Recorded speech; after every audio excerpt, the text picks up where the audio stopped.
TCU became the first team to miss a bowl game the year after playing for a national championship since Texas did in 2010.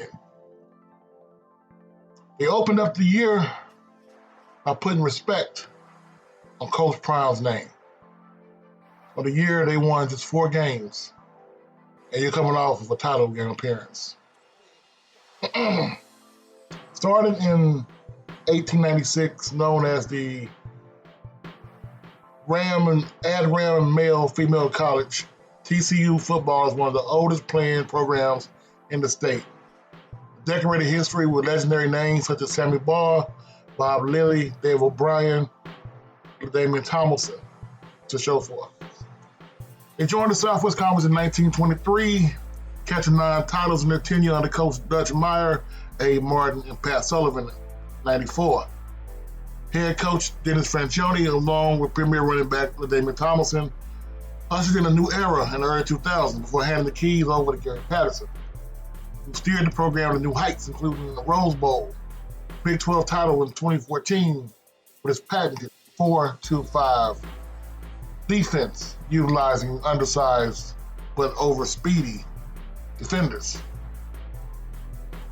Right now, TCU is in a mire. With their schedule coming up this year, starting off at Stanford, home game versus LIU, UCF, SMU at Kansas, home to Houston at Utah, home to Tech at Baylor, home to OK State, home to Arizona at Cincy. They're in a conundrum right now. Is this the time for a rebuild? Because TCU was really on the cusp before they fired Gary Patterson. A lot of Texas colleges do the same thing. Second, they get on the cusp or even have a great coach, they let them go, aka Texas and Mac Brown. But does TCU have the ability to wait, the patience and wait for a new coach to actually improve and hopefully get higher than the legendary Gary Patterson did? TCU got to the national championship game by utilizing a thing called the transfer portal.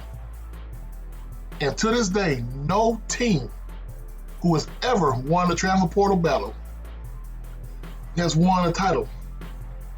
You may have great talent, but you don't know how that talent blends together when the going gets tough.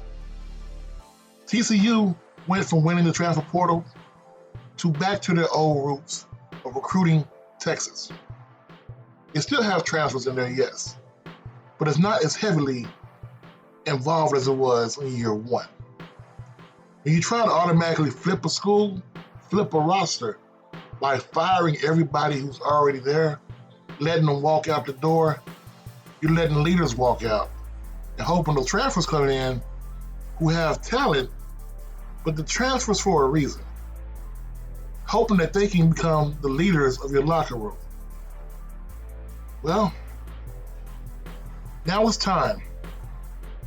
It's time, 3 years in, the new regime, to see if those transfers and those recruits that stuck around in Fort Worth, Texas, are actually going to stick around and be here for the rebuild, to see the end of it. What do you think?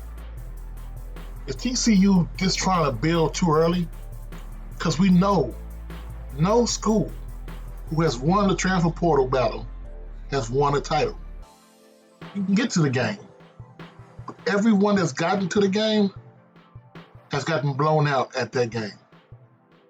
Every level, HBCU and FBS.